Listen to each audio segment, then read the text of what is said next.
ನಮಸ್ಕಾರ, ನಾನು doctor Priyanka ಪನಾಲೆ, ಆಬ್ಸ್ಟೆಟಿಷಿಯನ್ gynaecologist ಮತ್ತು ಇನ್ಫರ್ಟಿಲಿಟಿ ಸ್ಪೆಷಲಿಸ್ಟ್. ಇವತ್ತು ನಾವು ಭಾಳ ಇಂಪಾರ್ಟೆಂಟ್ ಟಾಪಿಕ್ ಬಗ್ಗೆ ಮಾತಾಡೋಣ.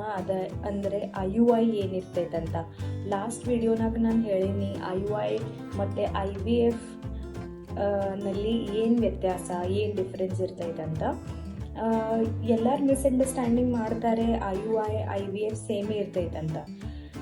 ಹಾಗೆ ಇರಲ್ಲ. ಎರಡರದ್ದು ಕ್ರೈಟೇರಿಯಾ ಡಿಫ್ರೆಂಟ್ ಅದಾವೆ. ನೀವು ಆ ವಿಡಿಯೋ ನೋಡಲಿಲ್ಲ ಅಂದರೆ ನನ್ನ ಯೂಟ್ಯೂಬ್ ಚಾನಲ್ನ ಹೋಗಿ ಡಾಕ್ಟರ್ ಪ್ರಿಯಾಂಕಾ ಪನಾಲೆ, ಅಲ್ಲಿ ಆ ಡಿಫ್ರೆನ್ಸ್ ವಿಡಿಯೋ ನೋಡ್ಬೋದು, IUI ವರ್ಸಸ್ IVF. ಇವತ್ತು ನಾನು IUI ಬಗ್ಗೆ ಡೀಟೇಲ್ನಾಗ ಮಾತಾಡ್ತಾ ಇದ್ದೀನಿ. IUI ಅಂದರೆ ಏನು? ಇಂಟ್ರಾ ಯೂಟ್ರೈನ್ ಇನ್ಸಮೈನೇಷನ್ ಅಂತ IUIದು ಫುಲ್ ಫಾರ್ಮ್ ಇರ್ತೈತಿ. ಇದ್ರಾಗ ನಾವು ಏನು ಮಾಡ್ತೀವಿ, ಏನು ಕ್ರೈಟೇರಿಯಾ ಇರ್ತವೆ? ಕ್ರೈಟೇರಿಯಾ ಅಂದರೆ ಫಸ್ಟ್ ಟ್ಯೂಬ್ಸ್ ನಾರ್ಮಲ್ ಇರಬೇಕು. ನಾವು HSG ಮೇಲೆ ಟ್ಯೂಬ್ ಟೆಸ್ಟ್ ಮಾಡ್ತೀವಿ. 2 ಟ್ಯೂಬ್ ನಾರ್ಮಲ್ ಇರಬೇಕು. ಅದರಾಗೆ ನಾವು IUI ಕಂಪಲ್ಸರಿ, ಇದು ಒಂದು ಕ್ರೈಟೇರಿಯಾ ಐತಿ. ಸೆಕೆಂಡ್ ಕ್ರೈಟೇರಿಯಾ ಅಂದರೆ ಯೂಟ್ರಸ್ ಕಂಪ್ಲೀಟ್ಲಿ ನಾರ್ಮಲ್ ಇರಬೇಕು. ಅದ್ರಾಗ ಏನು ಪಾಲಿಪ್, ಫೈಬ್ರಾಯ್ಡ್, ಮಾಸ್ ಏನೂ ಇರಬಾರ್ದು. ಇದು ಸೆಕೆಂಡ್.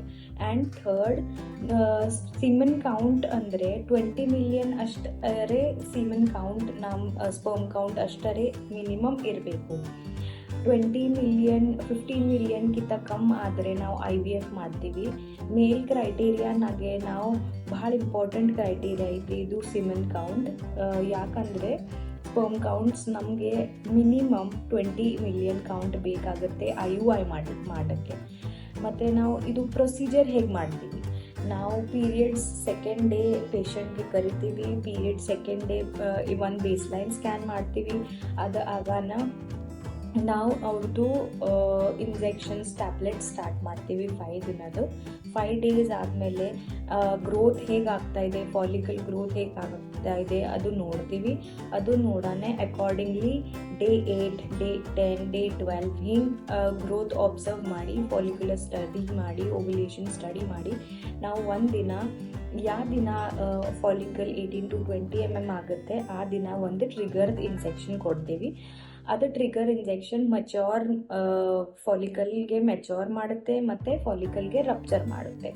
ಯಾವ ದಿನ ಫಾಲಿಕಲ್ ರಪ್ಚರ್ ಆಗುತ್ತೆ ಆ ದಿನ ನಾವು ಒಂದು ಸಿರಿಂಜ್ನಾಗೆ IUI ಕ್ಯಾನ್ಯುಲಾ ಇರ್ತೈತಿ. ಅದ್ರಾಗೆ ನಾವು ಸ್ಪರ್ಮ್ಸ್ ತೊಗೊಂಡು, ಇವು ಸ್ಪರ್ಮ್ಸ್ ಏನಿರ್ತವೆ ಅಂದರೆ ಸಿಮೆಂಟ್ ಪೂರ ವಾಶ್ ಮಾಡಿ, ಎಲ್ಲ ಡರ್ಟಿ ಸ್ಪರ್ಮ್ಸ್ ತೆಳಗಿರ್ತವೆ, ಹೈಲಿ ಮೊಟೈಲ್ ಸ್ಪರ್ಮ್ ಮ್ಯಾಗೆ ಬರ್ತವೆ ಟೆಸ್ಟ್ ಟ್ಯೂಬ್ನಾಗೆ. ಅವು ಕಲೆಕ್ಟ್ ಮಾಡಿ ಒಂದು ಸಿರಿಂಜ್ನಾಗ ತಗೊಂಡು ನಾವು ನಿಮ್ದು ಯೂಟ್ರಸ್ನಾಗೆ ಯಾವ ದಿನ ನಿಮ್ಮ ಎಗ್ ರಪ್ಚರ್ ಆಗುತ್ತೆ ಆ ದಿನ ನಾವು ಯೂಟ್ರಸ್ನಾಗೆ ಇಂಜೆಕ್ಷನ್ ಹಾಕಿ ಪೂರ ಸ್ಪರ್ಮ್ಸ್ ನಾವು ಯೂಟ್ರಸ್ನಾಗ ಹಾಕಿಬಿಡ್ತೀವಿ. ಇದು ಭಾಳ ಇಂಪಾರ್ಟೆಂಟ್ ಪ್ರೊಸೆಸ್ ಐತಿ. ಯಾಕಂದರೆ ನಾವು IUI ಮಾಡ್ತಾ ಇರೋದು ಸ್ಪರ್ಮ್ಸ್ ತೊಗೊಂಡು, ಇದು ಸೇಮ್ ನ್ಯಾಚುರಲ್ ಪ್ರೊಸೆಸ್ ಹೇಗಿರುತ್ತೆ ಸೇಮ್ ಇದು ಒಂದು ಪ್ರೊಸೆಸ್ ಐತಿ. ಎಗ್ಸ್ ರಿಲೀಸ್ ಆಗೋದು ಮತ್ತು ನಾವು ಸ್ಪರ್ಮ್ಸ್ ಹಾಕೋದು, ಅದು ಇಬ್ಬರು ಕೂಡಿ ಟ್ಯೂಬ್ಸ್ನಾಗ ಹೋಗಿ ಬೇಬೀಸ್ ಮಾಡ್ತಾರೆ. ಅದಕ್ಕೆ ಟ್ಯೂಬ್ ನಾರ್ಮಲ್ ಇರಬೇಕಂತ ಇದು ಕ್ರೈಟೇರಿಯಾ ಭಾಳ ಇಂಪಾರ್ಟೆಂಟ್ ಐತಿ.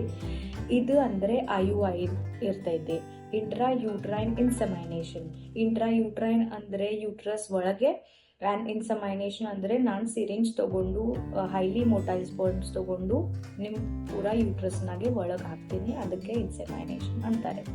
ಅದಾದಮೇಲೆ ಇದು ಪೂರ ಪ್ರೊಸೆಸ್ ಆದಮೇಲೆ 14 ಡೇಸ್ ನಾವು ಪ್ರೆಗ್ನೆನ್ಸಿ ರಿಪೋರ್ಟ್ಸ್ ಅಟ್ಟೆಗೆ ವೇಟ್ ಮಾಡೋದು. 14 ಡೇಸ್ ಆಗಾನೆ ನಾವು ಪ್ರೆಗ್ನೆನ್ಸಿ ಟೆಸ್ಟ್ ಮಾಡ್ತೀವಿ. ಅದಕ್ಕೆ ನೀವು ನನ್ನ ಚಾನಲ್ ಫಾಲೋ ಮಾಡಿರಿ. ನಾನು ನಿಮ್ಗೆ ಇನ್ಫರ್ಟಿಲಿಟಿ ಬಗ್ಗೆ, IVF ಬಗ್ಗೆ, IUI ಬಗ್ಗೆ ಎಲ್ಲ ಮುಂದೆ ನಾಲೆಡ್ಜ್ ಕೊಡ್ತೀನಿ. Thank you.